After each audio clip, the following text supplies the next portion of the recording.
En el siguiente video vamos a explicar la estadística descriptiva e inferencial con ejemplos aplicados al marketing. Primero veamos la diferencia entre la estadística descriptiva y la estadística inferencial. La estadística descriptiva es el conjunto de métodos estadísticos que describen y/o caracterizan un grupo de datos. Por otro lado, la estadística inferencial busca deducir y sacar conclusiones acerca de situaciones generales más allá del conjunto de datos obtenidos. Los tipos de muestra que existen son muestreo probabilístico, muestreo aleatorio simple, muestreo aleatorio sistemático y muestreo aleatorio por conglomerados. Las condiciones para hacer que una muestra sea probabilística son: los elementos de la población deben tener una probabilidad mayor de 0 para ser seleccionados en la muestra, y se debe tener conocimiento preciso de la probabilidad de cada elemento. El término probabilidad proviene de lo probable, o sea, de aquello que es más posible que ocurra, y se entiende con mayor o menor grado de posibilidad de que un evento aleatorio ocurra, expresado en una cifra entre 1, que es la posibilidad total, y 0, la imposibilidad absoluta, o bien en porcentajes entre 100% o el 0% respectivamente. Tipos de probabilidad. Frecuencial. Aquella que determina la cantidad de veces que un fenómeno puede ocurrir considerando un número determinado de oportunidades a través de la experimentación. Matemática. Pertenece al ámbito de la aritmética y aspira al cálculo en cifras de la probabilidad de que determinados eventos aleatorios tengan lugar a partir de la lógica formal y no de su experimentación. Binomial. Aquella en la que se estudia el éxito o el fracaso de un evento, o cualquier otro tipo de escenario probable que tenga dos posibles resultados únicamente. Objetiva. Se denomina así a toda probabilidad en la que conocemos de antemano la frecuencia de un evento y simplemente se dan a conocer los casos probables de que ocurra dicho evento. Seguimos con los tipos de probabilidad. Subjetiva, contrapuesta a la matemática, se sustenta en ciertas eventualidades que permiten inferir a la probabilidad de un evento, aunque alejada de una probabilidad certera o calculable, y de allí su subjetividad. Hipergeométrica, aquella que se obtiene gracias a la técnica de muestreo, creando grupos de eventos según su aparición. Lógica, la que posee como rasgo característico que establece la posibilidad de ocurrencia de un hecho a partir de las leyes de la lógica inductiva. Condicionada, aquella que se emplea para comprender la casualidad entre dos hechos distintos, cuando puede determinarse la ocurrencia de uno tras la ocurrencia de otro. ¿Qué son los experimentos aleatorios? Los experimentos aleatorios se pueden repetir indefinidamente, siempre en las mismas condiciones y antes de realizar el experimento. Se conocen todos los resultados posibles, pero no es posible tener certeza de cuál será el resultado del experimento. Un ejemplo es el lanzamiento de un dado. El lanzamiento de un dado es un experimento aleatorio, ya que se cumplen los dos puntos mencionados anteriormente. El experimento lo podemos repetir cuantas veces queramos en las mismas condiciones y conocemos todos los resultados posibles, a pesar de no tener certeza de qué resultado obtendremos.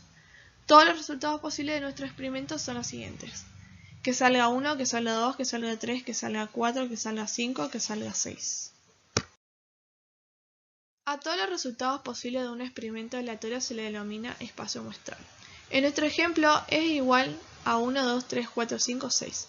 Llamaremos evento o suceso a todo su conjunto de un espacio muestral. La probabilidad de ocurrencia de un evento determinado, es decir, el nivel de certeza que tenemos de que ocurra dicho suceso, es la razón entre el número de veces que ocurre dicho evento y el número de repeticiones del experimento. A esta razón se le denomina frecuencia relativa. Los axiomas de probabilidad son las condiciones mínimas que deben verificarse para que una función definida sobre un conjunto de sucesos determine consistentemente sus probabilidades. Axioma de la probabilidad. 1. La probabilidad es positiva y menor o igual que 1. 2. La probabilidad de suceso seguro es 1. 3. Si A y B son incompatibles, es decir, A intersección B es igual a conjunto vacío. Eventos mutuamente excluyentes. La ocurrencia de un evento significa que ninguno de los otros puede ocurrir al mismo tiempo. Eventos independientes. La ocurrencia de un evento no tiene ningún efecto sobre la probabilidad de la ocurrencia del otro. Regla de la adición o regla de la suma establece que la probabilidad de ocurrencia de cualquier evento en particular es igual a la suma de las probabilidades individuales, si es que los eventos son mutuamente excluyentes, es decir, que dos no pueden ocurrir al mismo tiempo. A o B es igual a A unión B es igual a A más B si A y B son mutuamente excluyentes. A o B es igual a A más B menos A y B si A y B son no excluyentes, siendo P de A es igual a la probabilidad de ocurrencia del evento A.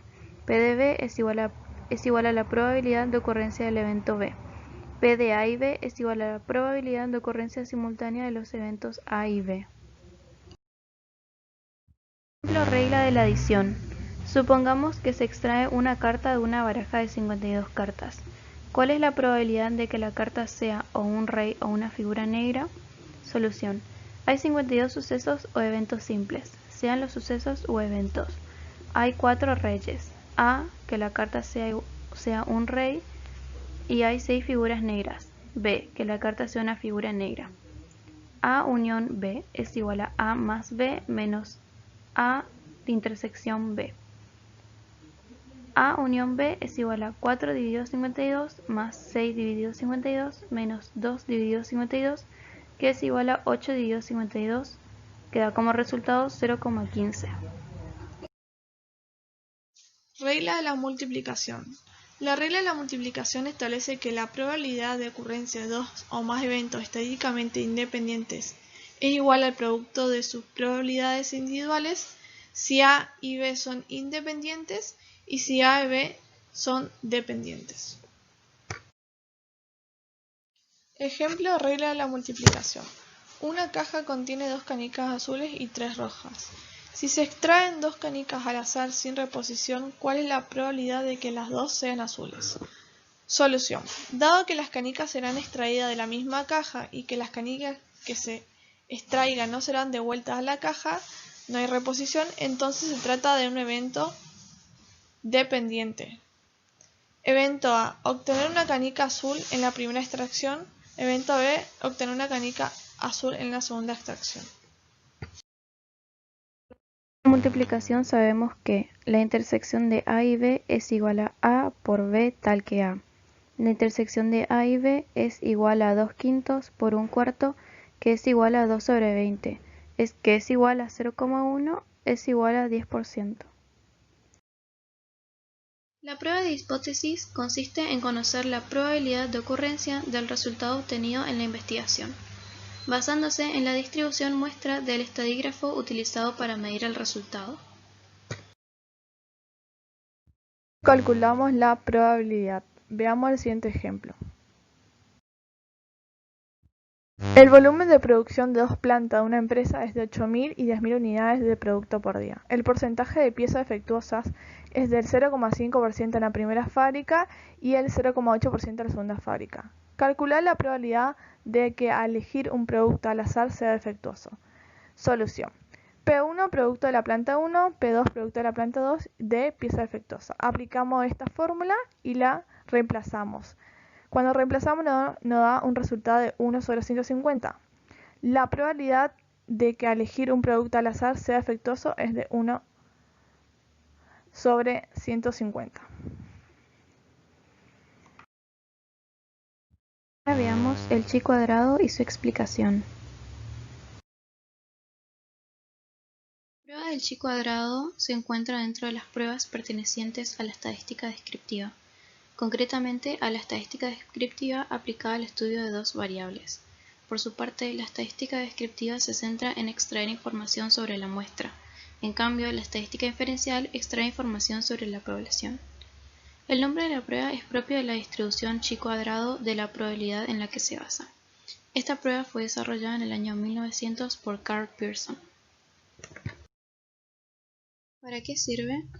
La prueba chi cuadrado es una de las más conocidas y utilizadas para analizar las variables nominales o cualitativas, es decir, para determinar la existencia o no de independencia entre dos variables. Que dos variables sean independientes significa que no tienen relación, y que por lo tanto una no depende de la otra ni viceversa. Así, con el estudio de la independencia, se origina también un método para verificar si las frecuencias observadas en cada categoría son compatibles con la independencia entre ambas variables. Se obtiene la independencia entre variables. Para evaluar la independencia entre las variables se calculan los valores que indicarían la independencia absoluta, lo que se denomina frecuencia esperada, comparándolos con las frecuencias de la muestra. Como es habitual, la hipótesis nula indica que ambas variables son independientes, mientras que la hipótesis alternativa indica que las variables tienen algún grado de asociación o relación. Relación entre las variables. La prueba de chi cuadrado se utiliza para ver el sentido de la correlación entre dos variables nominales o de un nivel superior. Para determinar este tipo de relaciones existe una tabla de frecuencias a consultar, también para otras pruebas como por ejemplo el coeficiente Q de Joule. Si las frecuencias empíricas y las frecuencias teóricas o esperadas coinciden, entonces no hay relación entre las variables, es decir, estas son independientes. En cambio, si coinciden, no son independientes. Existe relación entre las variables, por ejemplo, entre x e y. Contraste de hipótesis. La prueba chi cuadrado pertenece a las llamadas pruebas de bondad de ajuste o contrastes, que tienen el objetivo de decidir si puede aceptarse la hipótesis de que una muestra dada procede de una población con una distribución de probabilidad totalmente especificada en la hipótesis nula. Los contrastes se basan en la comparación de las frecuencias observadas, o sea, las frecuencias empíricas, en la muestra con aquellas que cabría esperar, es decir, las frecuencias teóricas o esperadas, si la hipótesis nula fuera cierta. Así, la hipótesis nula se rechaza si existe una diferencia significativa entre las frecuencias observadas y las esperadas. ¿Cómo realizamos la prueba del chi cuadrado? Veamos el siguiente ejemplo. Un gerente del departamento de marketing está preocupado porque la participación de mercado de su marca se distribuye en forma dispareja en el país. En una encuesta en la que se dividió el país en 4 regiones geográficas, se tomó un muestreo aleatorio de 100 consumidores en cada región. A partir de esos datos, pudimos confeccionar la tabla de valores de frecuencias observadas. También debemos destacar que el nivel de significancia de nuestro ejemplo es de 0,05. Determinamos nuestras variables que son consumo de la marca, compra la marca o no compra la marca y región, noreste, noroeste, sureste y suroeste. A partir de ello, podemos formular nuestras hipótesis. La hipótesis nula es el consumo de la marca es independiente de la región. Y la hipótesis alternativa es el consumo de la marca no es independiente de la región. Ahora procedemos a sumar los valores de nuestra tabla. De los resultados obtenidos de la suma anterior, calculamos los valores de frecuencias esperadas y confeccionamos nuestra tabla de valores de frecuencias esperadas. Una vez confeccionada la tabla, podemos calcular el chi cuadrado, donde aplicamos la fórmula de la sumatoria de las frecuencias observadas menos las frecuencias esperadas al cuadrado dividido por las frecuencias esperadas. Entonces aplicamos la fórmula y reemplazamos. Podemos observar que nos dio un resultado de 4,98. Ahora procedemos a calcular el chi cuadrado crítico. Dijimos que nuestro nivel de significancia es de 0,05% y nuestro grado de libertad, que es la suma de las filas menos 1 por la suma de las columnas menos 1, nos dio 3. Luego de observar la tabla, podemos decir que el chi cuadrado crítico es 0,352. Volviendo a los resultados obtenidos, el chi cuadrado calculado nos dio 4,98 y el chi cuadrado crítico 0,352. Por ende, el chi cuadrado calculado es mucho mayor que el chi cuadrado crítico. Podemos concluir que a un nivel de significación del 5%, los datos estadísticos indican que se debe aceptar la hipótesis alternativa.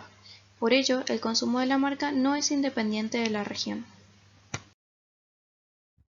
Ahora hablaremos de la correlación aplicada al marketing.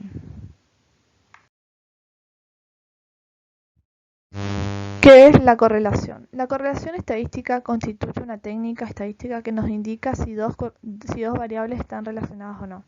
Por ejemplo, considera que las variables son el ingreso familiar y el gasto familiar. Se sabe que los aumentos de ingresos y gastos disminuyen juntos, por lo tanto están relacionados en el sentido de que el cambio en cualquier variable está acompañado por un cambio de otra variable. De la misma manera, los precios y la demanda de un producto son variables relacionadas. Cuando los precios aumentan, la demanda tenderá a disminuir o viceversa. Si el cambio de una variable está acompañado de un cambio con otra, entonces se dice que las variables están relacionadas. Por lo tanto, podemos decir que el ingreso familiar y el gasto familiar y el precio y la demanda están correlacionados. El coeficiente de correlación. La correlación estadística es medida por lo que se denomina coeficiente de relación. Su valor numérico varía de 1 a -1. Nos indica la fuerza de la relación.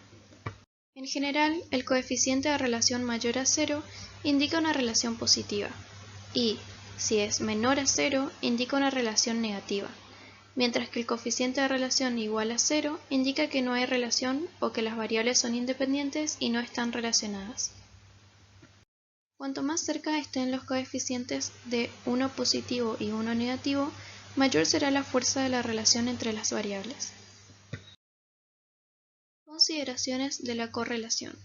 Si bien el coeficiente de correlación es una herramienta poderosa, debe ser utilizada con cuidado. Los coeficientes de correlación más utilizados solo miden una relación lineal.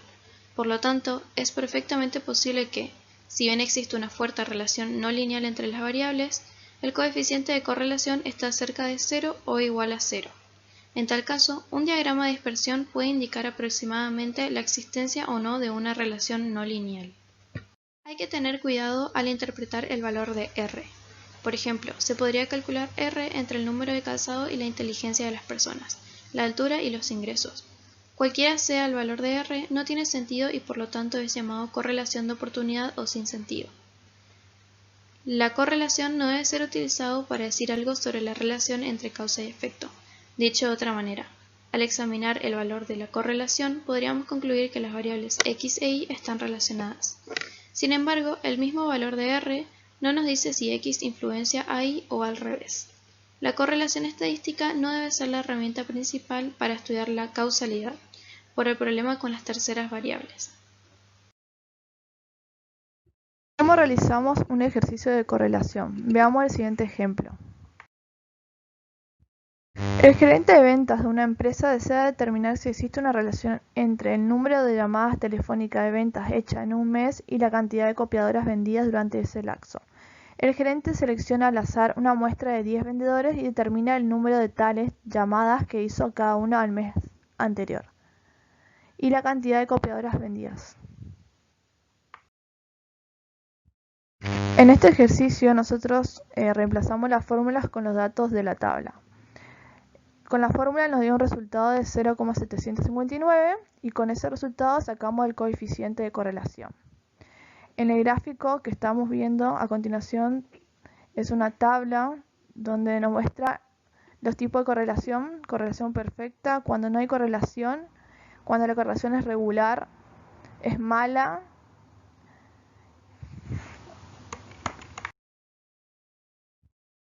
regresión lineal. La fórmula es y es igual a más bx. A es la constante y b es la variable independiente de x. B va a representar el incremento cada vez que damos valores a la x y la a es una variable constante que permanece ahí para calcular el valor de la regresión lineal. Necesitamos el valor de b y el valor de a y sacamos los datos de la tabla. En regresión lineal representa el promedio de las dos variables. El A está representando el promedio de las cantidades de copiadoras vendidas y B representa por cada llamada telefónica adicional que hace el vendedor. Reemplazando esos valores de regresión nos queda después 18,9478, que es igual a 1,1842x. En el gráfico que estamos observando se puede ver la recta de regresión lineal. Es una línea de tendencia donde conjugan todos los puntos de las variables de estudio. Cuanto más cerca están o están en la recta los puntos, quiere decir que hay una buena regresión. Y con esto podemos concluir nuestro video de estadística aplicada al marketing. Somos Bárbara Rivarola y Mayra Barrientos, alumnas del segundo año de la licenciatura en marketing de la Universidad Gastón D'Achenny.